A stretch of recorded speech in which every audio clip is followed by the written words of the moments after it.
तो आदाब, नमस्कार, गुड इवनिंग, सत श्रीकाल। एक बार फिर आप तमाम लोगों का स्वागत है क्राइम तक की कहानी के इस एपिसोड में। उम्मीद है पूरी फैमिली अच्छी होगी, अपना और अपनों का ख्याल रख रही होगी। इसलिए अब आते हैं आज की कहानी के ऊपर। बार बार कहता हूं, इंसान का दिमाग कितना खतरनाक होता है, इसकी कोई इंतहा नहीं है। कहानी गुजरात की है। गुजरात में बल्कि पिछले महीने की 9 फरवरी की बात है। 9 फरवरी को गुजरात के जो खेड़ा डिस्ट्रिक्ट है वहां पे, उसके नाडियाड इलाके में एक मोहल्ले में एक दुकान पर 3 लोग बैठे थे और तीनों ने जीरा पानी पिया, उसके सोडा वाटर जो आता है। थोड़ी देर के बाद तीनों वहीं गिर पड़े। कुछ लोगों ने देखा, उनको अस्पताल उठाकर ले गए। बाद में डॉक्टरों ने उन्हें मुर्दा करार दिया। अब एक साथ 3 लोगों की मौत। पुलिस को खबर मिली, पुलिस पहुंचती है, तफ्तीश करती है, देखते ही कि इन्होंने कुछ सोडा वाटर पिया है, जीरा पानी, और उसी के बाद तीनों की मौत हुई है। जब छानबीन हुई तो पता चला कि ये तीनों शराब पीने के भी आदी थे। तो लगा कि कोई जहरीली शराब या कोई और चीज तो नहीं पी रही है। खैर, पोस्टमार्टम हुआ, लेकिन पोस्टमार्टम रिपोर्ट में आया कि तीनों की मौत दिल का दौरा पड़ने से हुई है। पुलिस ने विसरा का सैंपल लिया और फॉरेंसिक लैब भेज दिया। विसरा का आपको पता ही है, विसरा पेट की थैली का एक हिस्सा जिसमें अगर किसी को कोई पॉइजन, जहर या कोई ऐसी केमिकल चीज दी गई हो तो उसका खुलासा उसी से होता है, उसमें वक्त लगता है। तो विसरा रिपोर्ट दे दिया और ये 3 अननेचुरल डेथ, मुकदमा दर्ज कर लिया गया। 9 फरवरी की कहानी थी। धीरे धीरे 18 दिन बीत गए। 27 फेब को, 27 फरवरी को फॉरेंसिक लैब से विसरा की रिपोर्ट आई। और जब रिपोर्ट आई तो फिर पुलिस हैरान। विसरा की रिपोर्ट में यह था कि इन तीनों की मौत की वजह दिल का दौरा पड़ना नहीं, बल्कि इन तीनों को एक जहर दिया गया था, खास किस्म का। अब पुलिस वाला कि इन तीनों को जहर कौन दे सकता है, क्यों दे सकता है। तीनों की किसी से दुश्मनी नहीं, सारी फैमिली वालों से पूछताछ कर ली गई, कोई सुराग नहीं। अच्छा, इन 3 में से एक शख्स ऐसा था जो बेचारा गूंगा और बहरा था। इस शख्स का नाम था कनू भाई। कनू भाई न बोल सकता था, न सुन सकता था, और इसी वजह से मोहल्ले में लोग उसको जानते भी थे। और उसकी एक बड़ी अच्छी आदत थी। कनू भाई अगर घर के बाहर निकलता और किसी दुकान पर बैठता तो वो कोई भी चीज, चाहे खाने की हो या फिर पीने की हो, कभी अकेला खाता पीता नहीं था। अगर वो चाय भी पी रहा और 1-2 लोग आ गए तो फिर वो उनके लिए भी चाय मंगाता था। कोई ऐसी चीज पी रहा है जो वो अकेले उसके पास है तो वो शेयर करता था। शेयरिंग की आदत थी, ये उसका नेचर था।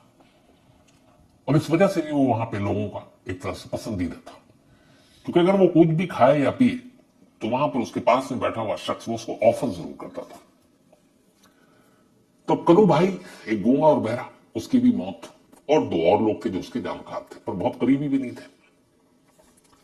अब पुलिस हैरान परेशान कि इन तीनों की मौत कैसे हुई, इनको जहर कौन दे सकता है।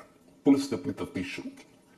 तफ्तीश जब शुरू की तो उस इलाके के सीसीटीवी फुटेज खंगाले, मोबाइल के कॉल डिटेल निकाले। कॉल डिटेल से कोई ऐसी जानकारी मिली नहीं।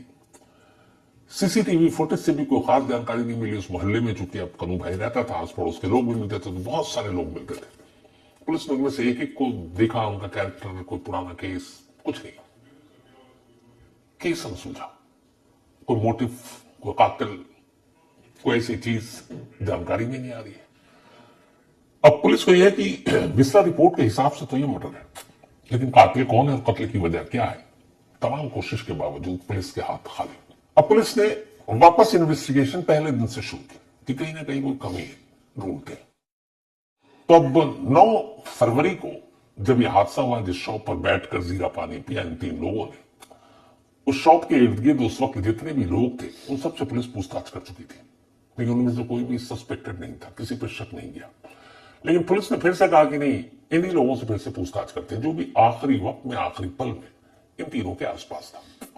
तो जो कहानी शुरू हुई वहां पे पुलिस को अपनी गलती का एहसास हुआ। पुलिस शुरुआत से हर एक से पूछ रही थी कि ये 3 लोग थे, इन तीनों को आपने देखा आखिरी बार क्या, कैसे।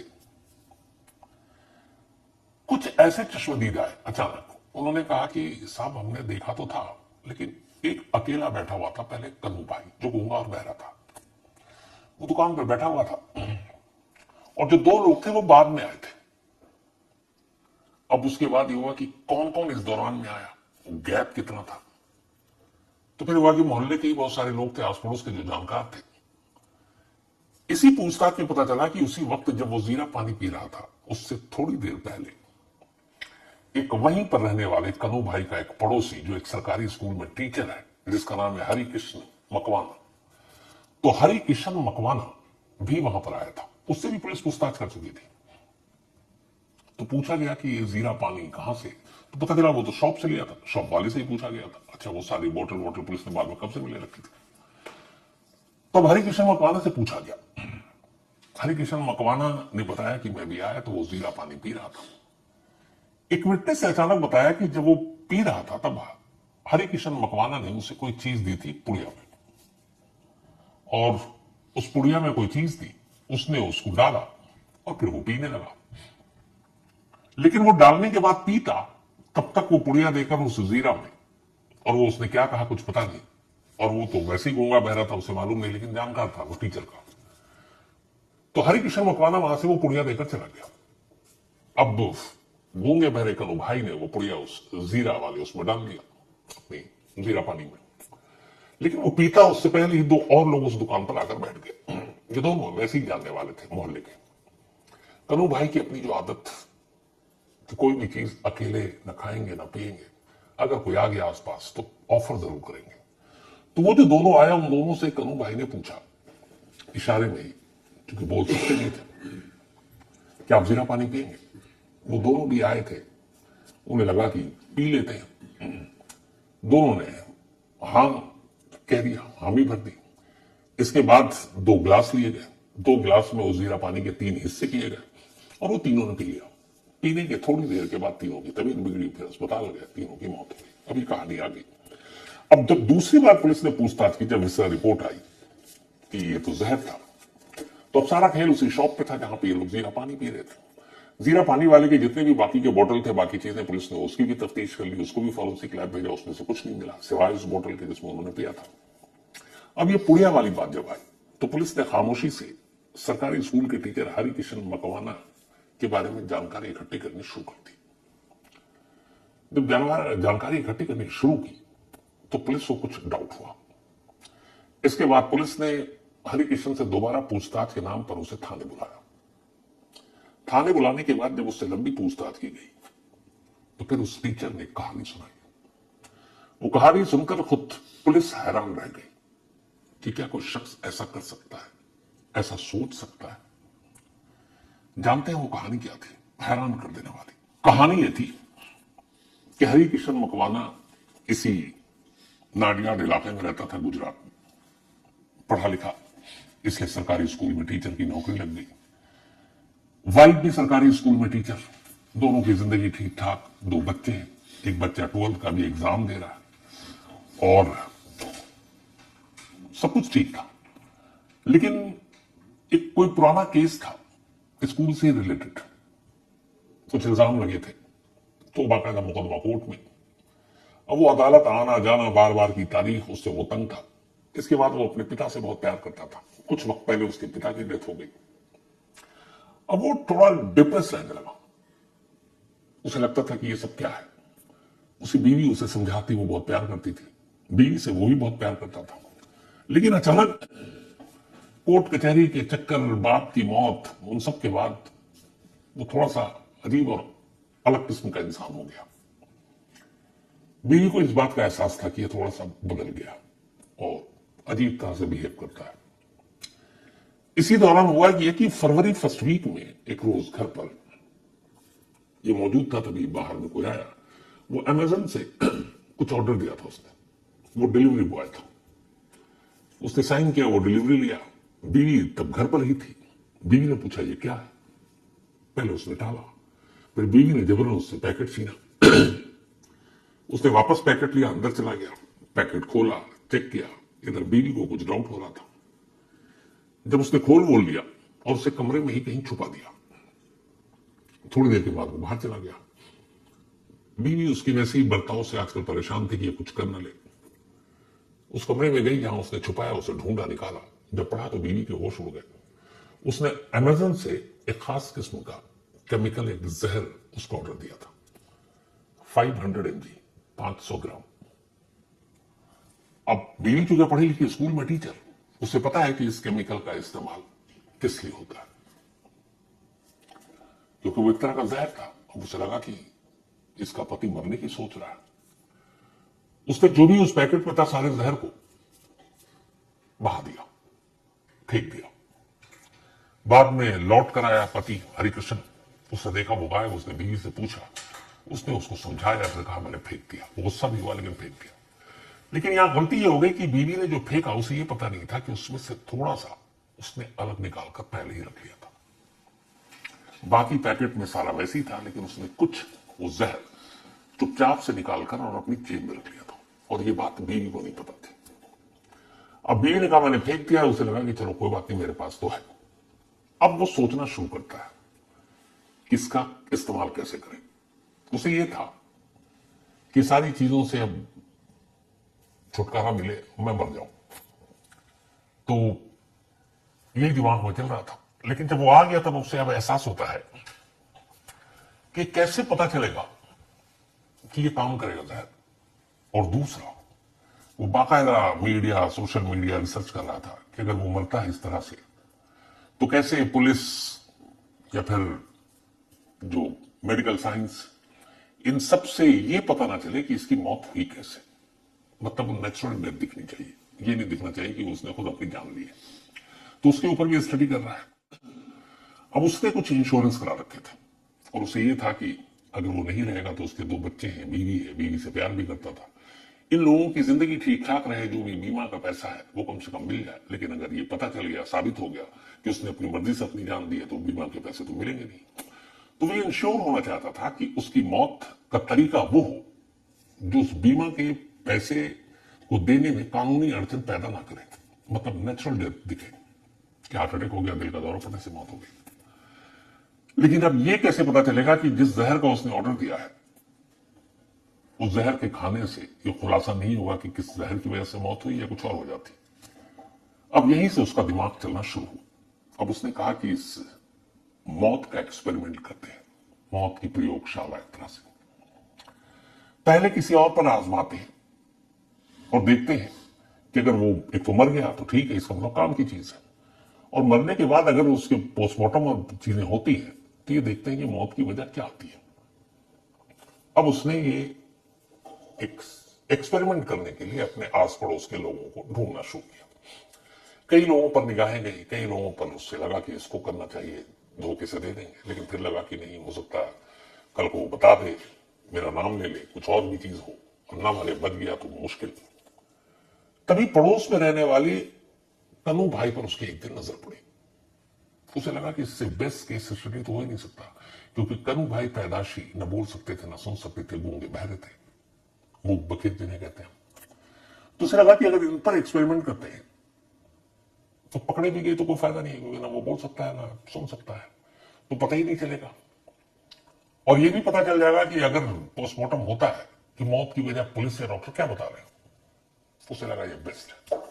इसी के बाद 9 फरवरी को वो पुड़िया लेकर अब वो इंतजार करता रहता है। उसे ये भी पता है, कनू भाई की आदत, कि वो कोई भी चीज खाते पीते हैं दूसरों को ऑफर करते हैं। तो उससे कुछ दिन पहले तक इसने भी ऑफर करना शुरू किया था। उस रोज भी ये पहुंचता है प्लानिंग के साथ टीचर हरिकृष्ण मकवाना शॉप पर, वहां लेता है जीरा पान और उसके बाद बैठ जाता है। उसे पता है कि अब कनू भाई के आने का वक्त है। जैसे ही कनू भाई दिखते हैं, वो बैठते हैं, तो उसे ऑफर करता है। चूंकि कनू भाई के अंदर खुद ये आदत थी, तो ऑफर को ठुकराते नहीं, उससे ले लेते हैं। वो थोड़ा सा अपने इसमें लेता है। और जब पुलिस को पता चला बाद में कि कुछ पुड़िया दी थी, वो पुड़िया वाली बात फिर जो इन्वेस्टिगेशन में थी वो गलत थी। ये हुआ कि ऑर्डर इसने खुद दिया था और अपना जीरा पानी फिर उसने उसको दिया। तो यहां पे एक क्लैरिफिकेशन आई पुलिस की। इसके बाद जो वो लिए हुआ था उसमें धीरे से अपना वो पॉइजन डाल दिया। अब बेचारा कनू भाई को कुछ आइडिया तो है नहीं कि क्या हो रहा है। उन्होंने वो ले लिया और उसके बाद ये अचानक फिर खड़ा होता और कहता कुछ जरूरी काम है, मैं निकल रहा हूं, आप पियो। अब वो चला गया। अब तक ये है हरिकृष्ण मकवानों को कि वो अकेला पिएगा, उसके बाद क्लियर हो जाएगा कि इसकी एक तो मौत होती है कि नहीं, मौत हुई है तो वजह क्या निकलती है। वो जैसे ही जाता है इत्तेफाक से, तभी 2 लोग वहां पहुंच जाते हैं। अब वो 2 वहीं आकर बैठ जाते हैं। अब कनू भाई की फितरत कि वो पूछते जरूर है, उन्होंने उन दोनों से पूछ लिया, इस बात से बेखबर कि इसमें जहर मिला हुआ। उन दोनों ने भी हाँ कर दी। उसके बाद उन्होंने गिलास मंगाई, उस गिलास में एक उसी जीरा पानी के 3 हिस्से किए और तीनों ने बैठ के पी लिया और तीनों की मौत हो गई। अब जब मौत हो गई, इसके बाद हर रोज वहां के लोकल मीडिया, पुलिस के जरिए हरिकिशन मकवाना इस केस का फॉलो अप करता रहता, डिटेल लेता रहता कि इसमें पुलिस अभी तक कहां पहुंची। जब पोस्टमार्टम के लिए भेज दिया तो भी ये डिटेल लेता रहता कि पोस्टमार्टम रिपोर्ट क्या आई। जब पोस्टमार्टम रिपोर्ट आई तो उसमें आया कि मतलब दिल का दौरा पड़ने से मौत, cause of death heart attack. तो हरिकिशन मकवाना बहुत खुश हुआ कि चलो अब अगर वो भी ये जहर पी लेता है तो cause of death heart attack आएगा और उसमें फिर इंश्योरेंस का पैसा कहीं से मारा नहीं जाएगा। लेकिन फिर उसे अचानक पता चला, अब वो ये जैसी पोस्टमार्टम रिपोर्ट है उसने तय कर लिया था कि अब मैं ये जहर खुद पीऊंगा। लेकिन फिर उसे पता चला, सो लोकल मीडिया के जरिए खबर भी पढ़ रहा हो कि पोस्टमार्टम रिपोर्ट के अलावा पुलिस ने विसरा सैंपल फॉरेंसिक लैब में भेजा है ताकि ये पता चल सके कि चूंकि उस जीरा पानी में कुछ जहर वहर तो नहीं मिला हुआ। अब जैसी ये खबर उसे मिली तो फिर वो रुक गया। उसे लगा विसरा रिपोर्ट में कहीं कुछ आ गया तो फिर अगर मैं मर जाता हूं तो फिर तो मेरी भी पोल खुल जाएगी। तो उसने कहा विसरा रिपोर्ट तक इंतजार करते हैं। इसके बाद अब वो विसरा रिपोर्ट का इंतजार करने लगा। अब विसरा रिपोर्ट चूंकि आने में वक्त लगता है, इंतजार करता रहा और आखिरकार कल विसरा रिपोर्ट आई, यानी कि ट्यूसडे को विसरा रिपोर्ट में आया कि इन तीनों की मौत जहर की वजह से हुई और उस जहर का नाम भी है वही जहर था जो उसने अमेजन पर ऑर्डर दिया था। अब जैसे ये सारी चीजें आई उसके बाद पुलिस ने पकड़ लिया था, खुलासा हुआ तो सारी कहानी सामने आई। यानी एक शख्स जो मरना चाहता था बट मरने से पहले एक्सपेरिमेंट करना चाहता था कि जिस जहर को उसने मंगाया है वो काम करता है कि नहीं, और दूसरा उस जहर से मौत होने के बाद क्या इसका खुलासा हो सकता है कि मौत की वजह क्या है, क्योंकि वो मौत की वजह नेचुरल दिखाना चाहता था। ये दोनों चीजें हो गई, लेकिन उसे एक्सपेरिमेंट एक पर करना था। उसका आना भाई की उस आदत की वजह से 2 और लोगों की मौत हो गई, तो एक की जगह 3 जाने गई, ट्रिपल मर्डर हो गया। और वो इस पूरे मामले में बस इंतजार करता रहा कि मैं करूं, कब करूंगा। अब पुलिस ने पकड़ तो लिया हरिकिशन मकवाना को, लेकिन खुद पुलिस भी इस वक्त परेशान है, क्योंकि जिस शख्स ने ये पूरी साजिश इसलिए रची थी कि वो एक मौत पे एक्सपेरिमेंट इसलिए कर रहा था कि बाद में वही तरीका उसे अपनाना था, तो कहीं ये कुछ उल्टा पुल्टा ना कर ले। तो पुलिस हिरासत में भी उसकी निगरानी की जा रही है और उसकी काउंसलिंग भी की जा रही है। लेकिन कमाल देखिए कि मौत के एक्सपेरिमेंट के चक्कर में 3 को कर डाला। मैंने शो में कहा था ना, पता नहीं क्या क्या दिमाग और कैसी कैसी कहानियां क्राइम की दुनिया में आती हैं। तो ये थी आज की कहानी खत्म करूं उससे पहले वही अपना सिलसिला। आज टीना थापा, इनका बर्थडे है, तो हैप्पी बर्थडे टीना। और ये लोकेंद्र थापा जी की पत्नी है। साथ ही गौतम शिंदे का भी आज बर्थडे है, हैप्पी बर्थडे गौतम शिंदे जी। और ये चंद्रशेखर शिंदे जी ने भेजा है। साथ ही डिंपल चौधरी मकवाना, इनका भी आज बर्थडे है, मोखावा बल्कि नाम है। तो डिंपल चौधरी जी हैप्पी बर्थडे और भेजा है अशोक बिश्नोई ने। इसके अलावा नवदीप सिंह गोदान, इनका भी जन्मदिन है, तो हैप्पी बर्थडे नवदीप सिंह जी, ये अपने आर्मी में है। और ये भेजा है राणा राम जी ने, उनके पिताजी हैं। इसके अलावा पप्पू देवी जी उनकी मम्मी है, और साथ ही मंजू और मोती सिंह ने। इसके अलावा रानी साहू का भी आज बर्थडे है, तो हैप्पी बर्थडे रानी साहू जी। और ये हेमंत साहू जी की पत्नी है और ये पूरी साहू फैमिली की तरफ से विश किया गया। तो इसके साथ ही कहानी में आज इतना ही। अब आपसे मुलाकात होगी कल रात 9 बजे किसी नई कहानी के साथ। तब तक अपना और अपनों का ख्याल रखिएगा। Thank you very much.